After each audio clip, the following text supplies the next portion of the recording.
यह गहन सूत्र स्वीकृति से शांति जन्म लेती है, हमारे भीतर चलने वाले सूक्ष्म संघर्ष को सीधे उजागर करता है। सामान्यतः हम जीवन की परिस्थितियों, लोगों और अपनी ही भावनाओं के साथ लगातार एक आंतरिक विरोध में जीते हैं।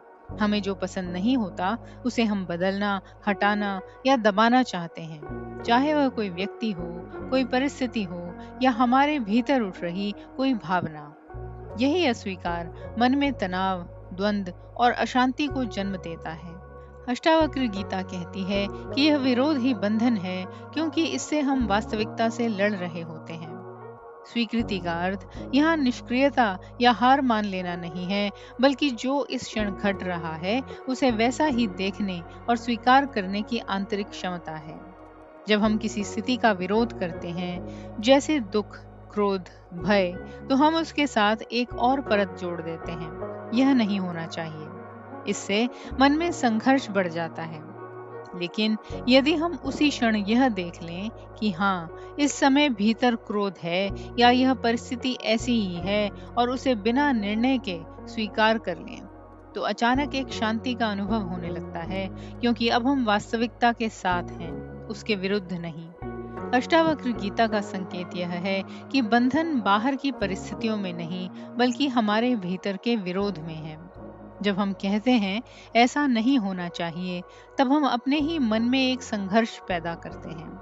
यही संघर्ष हमें थका देता है और हमें अपनी ही स्थिति से बांध देता है।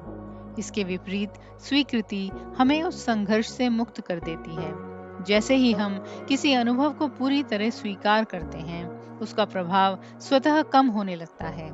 क्रोध, भय या दुख, ये सब तब तक टिके रहते हैं जब तक हम उनसे लड़ते हैं। जैसे ही हम उन्हें देखकर स्वीकार कर लेते हैं, वे धीरे धीरे शांत होने लगते हैं। स्वीकृति का एक और गहरा पहलू यह भी है कि इसमें अहंकार का हस्तक्षेप कम हो जाता है।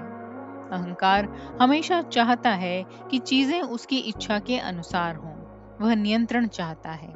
लेकिन जब हम स्वीकार करते हैं, तो हम इस नियंत्रण की चाह को छोड़ देते हैं। यह छोड़ना ही स्वतंत्रता का द्वार है। अब हम जीवन को जैसा है वैसा ही बहने देते हैं और स्वयं साक्षी बनकर उसे देखते हैं।